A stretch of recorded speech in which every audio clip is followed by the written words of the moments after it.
بچپن سے ہی ماموں ممانی مجھ سے بہت پیار کرتے تھے۔ جب میں بڑی ہوئی تو انہوں نے اپنی بہو بنا لیا۔ نعمان ان کا اکلوتا اور لاڈلا بیٹا تھا۔ ماموں جان کا کافی اثر و رسوخ تھا، جس کی بنا پر تعلیم مکمل کرتے ہی نعمان اچھے عہدے پر فائز ہو گیا۔ میں خوش قسمت تھی کہ بنا بنایا گھر اور ساس سسر کا پیار ملا۔ نعمان بھی مجھے پیار کرتے تھے، بہت خیال رکھتے تھے۔ شادی کے بعد خوش و خرم زندگی گزر رہی تھی۔ جب بھی امی ابو کی یاد ستاتی، نعمان میکے لے جاتے۔ میں اپنی زندگی میں بہت خوش تھی۔ اللہ تعالیٰ نے ہمیں 2 بیٹیوں سے نوازا تھا۔ ممانی کے دل میں پوتے کی آرزو بھی چٹکیاں لیتی تھی۔ بالآخر اللہ نے بڑی منتوں مرادوں سے بیٹے سے بھی نواز دیا۔ جن دنوں رابیل پیدا ہوا، مجھے ہسپتال میں داخل ہونا پڑا۔ وہاں ایک نرس راحیلہ نے میرا بہت خیال رکھا۔ یوں میری اور اس کی دوستی ہو گئی۔ رابیل کی پیدائش پر ہم نے بہت خوشی منائی، مٹھائی بانٹی۔ نعمان نے سب نرسوں کو پیسے دیے۔ میں نے ان سے کہا کہ راحیلہ نے میری بڑی خدمت کی ہے، اس کو صرف ٹپ نہیں کچھ اور بھی دینا چاہیے۔ میں چاہتی ہوں کہ اس کو اچھا سا جوڑا دوں۔ نعمان نے مجھے جوڑا لا دیا۔ میں نے اسے جوڑا دیتے ہوئے کہا، یہ خوشی کا موقع ہے، اسی لیے دے رہی ہوں، تم رکھ لو۔ نعمان سے کہہ کر خاص طور پر تمہارے لیے منگوایا ہے۔ وہ بولی، یہاں ہسپتال میں نہیں لے سکتی، ہاں جب تمہارے گھر آؤں گی تب لے لوں گی۔ ہسپتال سے چھٹی کے موقع پر میں نے سسٹر راحیلہ کو اپنے گھر کا پتہ اور فون نمبر دیا اور کہا کہ جب مرضی چاہے آ جانا اور اپنا تحفہ لے جانا۔ میرے ہسپتال سے گھر آنے کے 1 ہفتے بعد راحیلہ آ گئی۔ میں نے خاطر تواضع کی، جوڑا بھی دیا۔ وہ بہت خوش تھی۔ بولی، کیا تم مجھے بہن بنا سکتی ہو؟ اس رشتے کی حسرت ہے۔ کیوں نہیں، میری بھی کوئی بہن نہیں، میں نے جواب دیا۔ آج سے تم میری بہن ہو۔ اب وہ ڈیوٹی کے بعد اکثر آنے لگی۔ کہتی، ویکنڈ پر بہت تنہائی محسوس کرتی ہوں۔ گھر گاؤں میں ہے، یہاں ہاسٹل میں رہتی ہوں، اور پھر ہاسٹل تو ہاسٹل ہوتا ہے، انسان بہت سے لوگوں کے درمیان بھی تنہا ہوتا ہے۔ تمہارے پاس آ کر مجھے گھر جیسا سکون اور خوشی مل جاتی ہے، تو ہسپتال میں ہفتہ اچھا گزر جاتا ہے۔ میں راحیلہ کے لیے خاص طور پر کھانا تیار کرواتی، اس کی کمی شدت سے محسوس کرتی۔ کچھ دنوں سے وہ نہیں آ رہی تھی۔ ایک دن میں نے نعمان سے کہا، ذرا پتہ کریں کہ راحیلہ کیوں نہیں آ رہی۔ انہوں نے اسپتال جا کر معلوم کیا تو وہ آ گئی۔ کہنے لگی، ہانیہ، مسئلہ یہ ہے کہ تمہارا گھر میرے ہاسٹل سے کافی دور ہے، مجھے ٹیکسی پر آنا پڑتا ہے، کرایہ کافی ادا کرنا پڑتا ہے، تبھی جلد جلد آنے سے قاصر ہوں۔ میں نے کہا، تم نے جس روز آنا ہو فون کر دیا کرو، میں نعمان کے ذمہ لگا دوں گی، وہ تم کو لے آیا کریں گے۔ ہر ویکنڈ پر وہ فون کرتی، میں نعمان کی منت کرتی، وہ اپنی گاڑی میں بٹھا کر اسے لے آتے۔ ایک روز راحیلہ نے بتایا کہ اس کے والدین گاؤں سے آ رہے ہیں، اس کی ماں کے گردوں کا کوئی مسئلہ ہے، ان کو چیک کروانا ہے، اور والد کا بھی چیک اپ ہونا ہے۔ وہ کچھ پریشان سی لگ رہی تھی۔ کیا پریشانی ہے؟ میں نے اصرار کیا، مجھے بتاؤ۔ ہانیہ، تم جانتی ہو کہ میں ہاسٹل میں رہتی ہوں اور وہاں والدین کو نہیں ٹھہرا سکتی، لہٰذا وہ ہوٹل میں ٹھہریں گے جو میں افورڈ نہیں کر سکتی، بس یہی پریشانی ہے۔ اس میں پریشان ہونے والی کیا بات ہے؟ ان کو ہمارے گھر ٹھہراؤ، یہ بھی انہی کا گھر ہے، تم بہن ہو میری۔ میں نے اسے کہا اور اگلے روز اس کا فون آ گیا، نعمان بھائی سے کہو کہ میرے والدین کو بس اڈے سے لے لیں۔ میں نے نعمان سے کہا تو انہوں نے منہ بنا لیا، بھائی دفتر سے کیسے بس اڈے تک جاؤں، مجھے 100 کام ہوتے ہیں۔ میں نے پھر منت سماجت کی کہ بس آج چلے جائیں، پھر کبھی نہیں کہوں گی۔ میں نے کہا، خود راحیلہ سے بات کر لیں، پھر ریسیور ان کو دے دیا۔ انہوں نے بات کی، راحیلہ نے بس اڈے اور بس کا نمبر وغیرہ بتایا۔ نعمان ان دیکھے مہمانوں کو لینے چلے گئے۔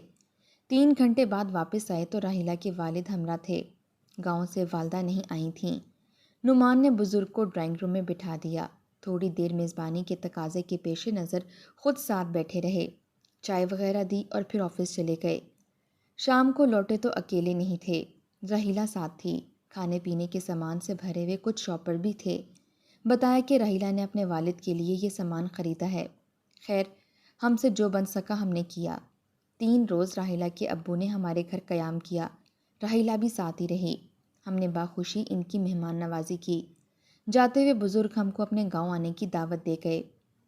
اب جب کبھی بھی شہر آنا ہوتا، راحیلہ کے والدین ہمارے گھر آ کر ٹھہرتے۔ ان دنوں راحیلہ بھی 1-2 دن ان کے ساتھ ہی رہ جاتی تھی۔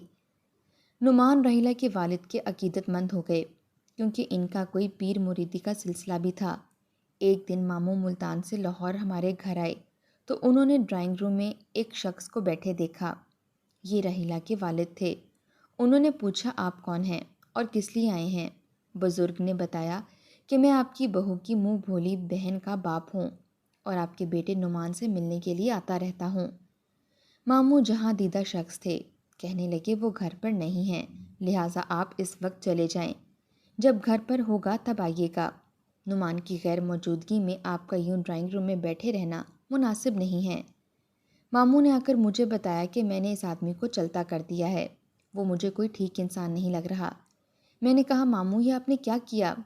ان بزرگ کے نعمان سے عقیدت مندانہ مراسم ہیں، نعمان ناراض ہوں گے کہ وہ گاؤں سے آیا تھا، آپ نے کیوں نہ بیٹھنے دیا؟ ہانیہ، تم نہ سمجھو، زمانے کو نہیں جانتی، آئندہ یہ آئے تو اسے گھر کے اندر مت بٹھانا۔ ابھی ہم یہ بات کر ہی رہے تھے کہ راحیلہ بھی نعمان کی گاڑی میں آ گئی۔ بولی وہ ابو نے فون کیا تھا کہ وہ آ چکے ہیں۔ میں نے پھر فوراً ہی نعمان بھائی کو فون کر دیا کہ یہ مجھے اپنی گاڑی میں لے آئے ہیں۔ راحیلہ کے دونوں ہاتھوں میں پھل اور فروٹ اور کھانے پینے کے سامان کے بیگز تھے جو نعمان نے خرید کر دیے تھے۔ راحیلہ کو دیکھ کر ماموں کی تیوری پر بل پڑ گئے۔ مجھے دوسرے کمرے میں بلا کر کہا، یہ لڑکی بالکل ٹھیک نہیں ہے، فوراً اس سے تعلقات ختم کر دو ورنہ تم بہت پچھتاؤ گی ہانیہ۔ ماموں کا رویہ مجھے برا لگا لیکن احترام کی وجہ سے خاموش رہی۔ راحیلہ کے جانے کے بعد ماموں نے نعمان کو بے نقد سنائی کہ میاں تم کو دفتر سے یوں چلے آنے کی کیا ضرورت تھی، اور ان فضول لوگوں سے مراسم ترک کر دو اور اپنے کام سے کام رکھو۔ 2 دن رہ کر ماموں تو چلے گئے لیکن میں نے راحیلہ سے تعلق ختم نہ کیا بلکہ معذرت کی کہ ماموں کو کچھ معلوم نہیں کیونکہ وہ دوسرے شہر میں رہتے ہیں۔ ایک روز راحیلہ کے والدین آئے تو کہا کہ ہماری بیٹی عرصے سے ہاسٹل کا کھانا کھا کھا کر بیمار رہنے لگی ہے، اگر آپ اپنے گھر ایک کمرہ رہنے کے لیے راحیلہ کو دے دیں تو وہ اپنا خرچہ بخود اٹھا لے گی، اور اگر آپ کہیں گے تو وہ آپ کو کمرے کا کرایہ بھی دے دے گی۔ میں نے ان سے کہا کہ کرایہ کس بات کا، وہ میری بہن ہے، آپ فکر نہ کریں، جو ہم کھاتے ہیں یہ بھی کھا لے گی، ایک آدمی کے اضافے سے کیا فرق پڑتا ہے۔ میں نے اوپر کا ایک کمرہ رہنے کے لیے راحیلہ کو دے دیا۔ میں خوش تھی، وہ میری سہیلی ہے، اس کے رہنے سے خوشی ہوگی، اور بہن بھی بنایا ہے تو اگر ہم اتنا بھی نہ کریں تو پھر بہن بنانے کا کیا فائدہ۔ اگلے ہی دن راحیلہ اپنا سامان لے کر آ گئی۔ اوپر ایک کمرے کے علاوہ باتھ روم اور سٹور بھی تھا جس کو کچن کے طور پر استعمال کیا جا سکتا تھا، لیکن میں نے اسے کھانے بنانے سے روک دیا۔ جب وہ آ جاتی جو پکا ہوتا ہمارے ساتھ ہی بیٹھ کر کھا لیتی۔ جو کمرہ اسے دیا تھا اس کی پچھلی دیوار ہمارے ہمسائے کی دیوار سے ملی ہوئی تھی، سامنے چھت کا کھلا حصہ تھا۔ راحیلہ کو کمرہ بہت پسند آیا اور ایک دن میں ہی سارا سامان کمرے میں جما کر اگلے روز سے ڈیوٹی پر جانا شروع کر دیا۔ نعمان صبح 8 بجے دفتر چلے جاتے تھے، راحیلہ بھی ان کے گھر سے نکلنے کے 15 منٹ پہلے ہی نکل جاتی تھی۔ کچھ دنوں بعد نعمان دیر سے گھر آنے لگے تو میں پریشان ہو گئی۔ پوچھا تو تب بولے کہ آج کل دفتر میں کچھ کام زیادہ ہوتا ہے، فکر مت کیا کرو، چند دن بعد حالات معمول پر آ جائیں گے۔ میں مطمئن ہو گئی۔ راحیلہ میرے بچوں سے کھیلتی اور ان کو بہت توجہ دیتی، جس کی وجہ سے وہ اس سے بہت زیادہ مانوس ہو گئے۔ جب وہ ڈیوٹی سے آتی یہ اس کی آواز سنتے ہی راحیلہ کی جانب دوڑ پڑتے۔ چھٹی کے دن بھی دونوں بیٹیاں تمام وقت اس کے پاس گھسی رہتیں۔ میں سوچتی شاید یہ میرے بچوں کو اتنا پیار اس لیے دیتی ہے کہ ہم اس سے خوش رہیں اور اس کو مزید اپنے گھر رہنے دیں۔ مجھے صبح سویرے بیدار ہونا پڑتا تھا، لہٰذا نیند بھی جلدی آ جاتی تھی، لیکن جب سے راحیلہ گھر پر آئی تھی ان دنوں عجیب کیفیت سی تھی۔ رات کا کھانا کھاتے ہی میں بستر پر لیٹ جاتی اور گہری نیند سو جاتی۔ کبھی کبھی جب کوئی بچہ جاگ رہا ہوتا تو راحیلہ اسے دودھ وغیرہ دے کر سلاتی، اور نعمان کو گھر آنے میں دیر ہو جاتی تو انہیں کھانا بھی دے دیا کرتی۔ اب وہ ہمارے گھریلو وسائل بھی شیئر کرنے لگی تھی۔ ایک اور بات جو قابل غور تھی کہ پہلے میں جب صبح کو بیدار ہوتی تو تازہ دم ہوتی تھی، لیکن اب آنکھ کھلتے ہی سر میں ہلکا ہلکا درد اور بھاری پن محسوس ہوتا۔ نعمان کو بتایا تو کہنے لگے شاید تم کام کی وجہ سے تھک جاتی ہو یا ربیل کے ساتھ جاگنا پڑتا ہے اس لیے سر میں درد ہوتا ہے، کچھ سکون کی گولی وغیرہ لے کر سو جایا کرو، ٹھیک ہو جاؤ گی۔ دن ایسے ہی گزر رہے تھے کہ ایک روز اچانک پڑوسن ملنے آ گئی۔ باتوں باتوں میں بولی، ہانیہ، جب سے تم اور تمہارا شوہر چھت پر سونے لگے ہو میری تو نیند ہی حرام ہو گئی ہے۔ وہ کیسے؟ میں نے پوچھا۔ اصل میں ہمارا کمرہ تمہارے کمرے کی دیوار کے ساتھ ہے، تم لوگ رات بھر جاگتے ہو اور باتیں کرتے ہو، تو میرے میاں کہتے ہیں دیکھو سنو، ان میاں بیوی میں کتنا پیار ہے، رات بھر خوب جاگتے ہیں اور ہم کو بھی جگائے رکھتے ہیں۔ پڑوسن کی بات سن کر میں دم بخود رہ گئی۔ میں نے وضاحت دی کہ جب سے ہم اس مکان میں آئے ہیں نعمان آج تک اوپر جا کر نہیں سوئے، وہاں تو ہماری ایک مہمان رہتی ہے۔ وہ بولی اگر یہ بات ہے تو تم اپنے میاں اور اپنی سہیلی کی نگرانی کرو۔ پڑوسن تو یہ کہہ کر چلی گئی، لیکن میرے دل کا چین سکون لوٹ کر لے گئی۔ اس رات میں نے کھانا نہ کھایا اور یہی ظاہر کیا کہ کھا لیا ہے۔ کھانا اپنے کمرے میں لے گئی اور باہر کھڑکی سے پھینک دیا۔ مجھے یقین ہونے لگا تھا کہ میرے کھانے میں کچھ ملایا جاتا ہے۔ مقررہ وقت پر میں لیٹ کر سوتی بن گئی۔ رات 12 بجے نعمان کو یقین ہو گیا کہ میں سو رہی ہوں تو وہ دبے قدموں اٹھ کر اوپر چلے گئے۔ مجھے لگا میرا دم گھٹ جائے گا، میرا دل غم سے پھٹا جا رہا تھا۔ تھوڑی دیر بعد میں بھی دبے پاؤں ان کے پیچھے گئی۔ اوپر کے کمرے کا دروازہ بند تھا، ہینڈل پر ہاتھ رکھا تو وہ کھل گیا۔ کمرے میں صرف ٹارچ کی روشنی تھی۔ ہلکے اندھیرے میں مجھے اپنے میاں کا جوتا نظر آ گیا۔ اس سے پہلے کہ یہ دونوں سنبھلتے میں نے راحیلہ کو بالوں سے پکڑ کر گھسیٹا تو وہ لحاف سمیت زمین پر آ گئی۔ میں اس کا گلا دبا رہی تھی اور ساتھ ساتھ چیخ رہی تھی، ڈائن تو میرا ہی شوہر کھا گئی۔ مجھ پر ہذیانی کیفیت تیاری تھی۔ میرا دل و دماغ یہ ماننے کو تیار نہ تھا کہ میرا اپنا ماموزاد، میرا اپنا شوہر اور میری اپنی سہیلی جسے میں نے بہن کا درجہ دیا، وہ دونوں مل کر مجھے اس طرح لوٹ رہے ہیں۔ میں پاگل ہو چکی تھی۔ نعمان نے مجھے کھینچ کر راحیلہ سے ہٹایا اور زبردستی دھکیلتے ہوئے مجھے نیچے لائے۔ میرے منہ پر ہاتھ رکھ دیا کہ شور مت کرنا ورنہ بہت برا ہوگا۔ تھوڑی دیر بعد راحیلہ بھی نیچے آ گئی۔ میرے منہ میں جو آیا میں بک رہی تھی۔ نعمان نے تنبیہ کیا کہ جھگڑے سے بات بڑھے گی، نقصان تمہارا ہی ہوگا، اس لیے خود کو سنبھالو۔ راحیلہ میرے ہونے والی بیوی ہے، ہم شادی کر رہے ہیں۔ اگر تم نے اس گھر میں رہنا ہے تو مجھے راحیلہ کے ساتھ شادی کی اجازت دے دو، ورنہ طلاق لے لو اور جاؤ یہاں سے۔ اگر تم میری پھوپھی ذات نہ ہوتی تو کب کا طلاق دے چکا ہوتا۔ جس نے بہن بن کر دھوکہ دیا، اس کے ساتھ شادی کی اجازت مانگ رہے ہو؟ ہرگز نہیں، میں چلائی۔ احسان فراموش اور کم ذات، میرے گھر میں ہی میرے سکون پر ڈاکہ ڈالا ہے اس نے۔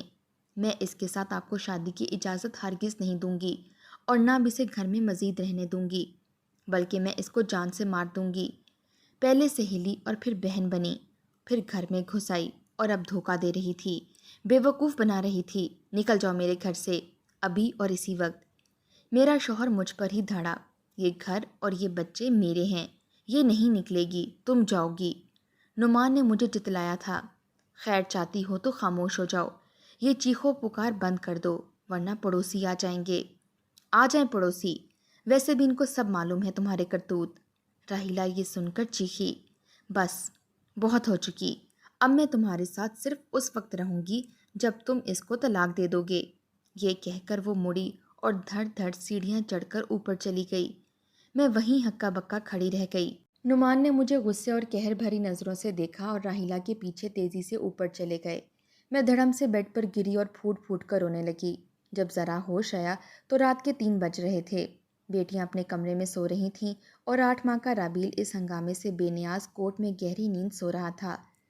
میں نے روتے ہوئے موبائل سے امی کا فون ڈائل کیا۔ مجھے امی کی وہ ساری باتیں یاد آ رہی تھیں جو راحیلہ کو گھر رکھنے پر امی نے مجھ سے کی تھیں۔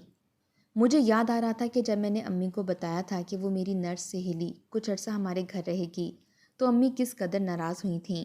انہوں نے کہا تھا، ہانیہ، کسی بھی انسان کی مدد کرنا اور اس پر رحم کرنا اللہ کو بہت پسند ہے، لیکن جو مدد اور رحم اللہ کی بتائی ہوئی حدود کو پار کر کر کیا جاتا ہے، اس میں سوائے اللہ کی ناراضگی، گھاٹے اور نقصان کے کچھ بھی ہاتھ نہیں آتا۔ تمہاری سہیلی تمہارے شوہر کے لیے نامحرم ہے۔ اگر وہ تم لوگوں کے ساتھ رہے گی تو ظاہری بات ہے ساتھ اٹھے گی، بیٹھے گی، کھائے گی، پیے گی۔ ایک غیر عورت کا گھر میں رہنا تمہارے اور نعمان کے رشتے کو خراب کر سکتا ہے اور پورے خاندان کا شیرازہ اس سے بکھر سکتا ہے۔ تم اپنی سہیلی کو انکار کر دو، اور اگر تم نے مدد کرنی ہی ہے تو ضرور کرو، لیکن عقل مندی کے ساتھ، اپنی حدود میں رہ کر۔ لیکن میں نے امی کی بات کا فوراً انکار کر دیا اور کہا تھا کہ امی وہ ایسی نہیں ہیں اور میں اب حامی بھر چکی ہوں، میں انکار نہیں کر سکتی۔ امی میری بات سن کر خاموش ہو گئی تھیں۔ کاش میں نے ان کی بات تب مان لی ہوتی۔ امی نے فون اٹھایا تو میری روتی ہوئی آواز سن کر گھبرا گئیں۔ پوری بات سننے کے بعد بولیں کہ میں وہیں رکوں اور وہ لوگ آ رہے ہیں۔ امی نے ماموں کو فون کیا اور صبح تک ملتان سے ماموں، مومانی، امی اور ابو سب گھر پہنچ چکے تھے۔ نعمان راحیلہ کو لے کر صبح ہی صبح گھر سے نکل گیا تھا کیونکہ وہ جانتا تھا کہ میں نے امی کو فون کر دیا ہے اور صبح تک دوسرے شہر سے سب یہاں پہنچ جائیں گے۔ ماموں نے آتے ہی نعمان کو فون کر کے گھر بلایا۔ انہوں نے مجھے کہا، بیٹی، میں نے تمہیں منع کیا تھا کہ یہ لوگ ٹھیک نہیں ہیں، ان سے رابطہ فوراً ختم کر لو۔ بیٹی، آج کے دور میں، خود غرض اور خطرناک اور مطلب پرست دور میں، عورت کا فرض بنتا ہے کہ وہ اپنے گھر کی حفاظت عقل مندی سے خود کرے، نہ کہ وقتی رشتوں اور جذبوں سے مغلوب ہو کر اپنا گھر اجاڑ بیٹھے۔ ماموں بالکل ٹھیک کہہ رہے تھے۔ مجھے اپنی بے وقوفی کا احساس شدت سے ہو رہا تھا۔ میں ماموں کے گلے لگ کر ہچکیوں سے رونے لگی۔ مومانی اور امی مسلسل اپنے آنسو صاف کر رہے تھے۔ ابو بے انتہا غصے میں خاموش بیٹھے تھے۔ نعمان اندر داخل ہوا تو ماموں کی گرج دار آواز سن کر وہیں رک گیا۔ نعمان، اگر تم اس آوارہ عورت کو ہمیشہ کے لیے چھوڑ کر آ گئے ہو تو ہم ہانیہ سے تمہیں معاف کرنے کی درخواست کریں گے، اور اگر تم اس سے شادی کرنے کا ارادہ رکھتے ہو تو تمہارا اور ہمارا کوئی تعلق باقی نہیں رہے گا۔ نعمان نے وہیں کھڑے کھڑے جواب دیا کہ میں آج صبح راحیلہ سے نکاح کر چکا ہوں۔ اب وہ میری بیوی ہے، میں اس کو نہیں چھوڑوں گا۔ آپ لوگ جو چاہیں کریں۔ یہ کہہ کر وہ مڑا اور کمرے سے باہر نکل گیا۔ کچھ دنوں بعد ڈاک سے مجھے طلاق کے کاغذ مل گئے کیونکہ راحیلہ کی یہی شرط تھی، اور یوں نعمان، میرا ماموں زاد، میرا شوہر، میرے بچوں کا باپ، ہمیشہ کے لیے میری زندگی سے نکل گیا۔ اس بات کو 3 سال بیت چکے ہیں۔ ماموں نے اپنے دونوں گھر اور زمین میرے اور میرے بچوں کے نام کر دی اور میرے ہی ساتھ آ کر رہنے لگے۔ ایک گھر سے اچھا کرایہ آ جاتا ہے اور زمینوں سے سالانہ منافع بھی ہماری ضروریات کو احسن طریقے سے پورا کر دیتا ہے۔ ماموں نعمان سے نہیں ملتے، لیکن مومانی کو کبھی منع نہیں کیا کیونکہ وہ ماں ہیں اور اپنے بیٹے سے ملے بغیر جی نہیں سکتیں۔ مومانی آج بھی مجھ سے اتنی ہی محبت کرتی ہیں اور میرے بیٹے رابیل کو اپنا نعمان سمجھتی ہیں۔ راحیلہ اور نعمان کی اب ایک بیٹی ہے۔ سنا ہے کہ راحیلہ نعمان سے خوش نہیں کیونکہ ماموں نے ساری جائیداد میرے اور میرے بچوں کے نام کر دی اور نعمان کے حصے میں ایک سرکاری نوکری اور گورنمنٹ کا دیا ہوا ایک چھوٹا سا فلیٹ آیا جو شاید راحیلہ کی امیدوں کے برعکس تھا۔ مومانی جب بھی نعمان اور راحیلہ کے گھر سے ہو کر آتی ہیں خوب روتی ہیں اور راحیلہ کو بد دعائیں دیتی ہیں کہ میرے بیٹے اور اس کی خوشیوں کو برباد کر دیا۔ کہتی، نعمان تو پہلے جیسا رہا ہی نہیں، نہ زیادہ بولتا ہے نہ ہنستا ہے۔ ہانیہ جب بھی میں جاتی ہوں بار بار بچوں کا پوچھتا ہے اور تمہارا نام لیے بغیر اس کی آنکھیں تمہاری خیریت دریافت کرتی ہیں۔ ہائے ہانیہ، میرا نعمان، وہ اکثر روتی جاتی اور میں ان سے تسلی کے 2 بول بھی نہ کہہ پاتی۔ آج رابیل 4 سال کا ہو چکا ہے۔ میں اپنی بیٹیاں اور بیٹے کے ساتھ ایک اچھی زندگی گزار رہی ہوں۔ گاڑی بھی اب خود چلاتی ہوں اور اپنے بچوں کو بلکہ ماموں اور مومانی کے سارے اندر باہر کے کام بھی کرتی ہوں۔ گھر کا کرایہ اور زمینوں کا حساب سب میرے ذمے ہیں۔ نعمان کے بعد میں کچھ عرصہ شدید اذیت میں رہی، لیکن پھر اپنے بچوں کی خاطر دیکھ کر آہستہ آہستہ دل کو قرار آتا گیا۔ آج میں اور میرے بچے اپنی زندگی میں سیٹلڈ ہیں، لیکن پھر بھی میں کبھی کبھی سوچتی ہوں کہ کاش اس وقت میں خود اتنی سمجھدار ہوتی اور اللہ کے بتائے ہوئے حدود کا خیال رکھ کر کسی کی مدد کرنے کا سوچتی تو آج میرے بچوں کے سر پر بھی ان کا باپ موجود ہوتا۔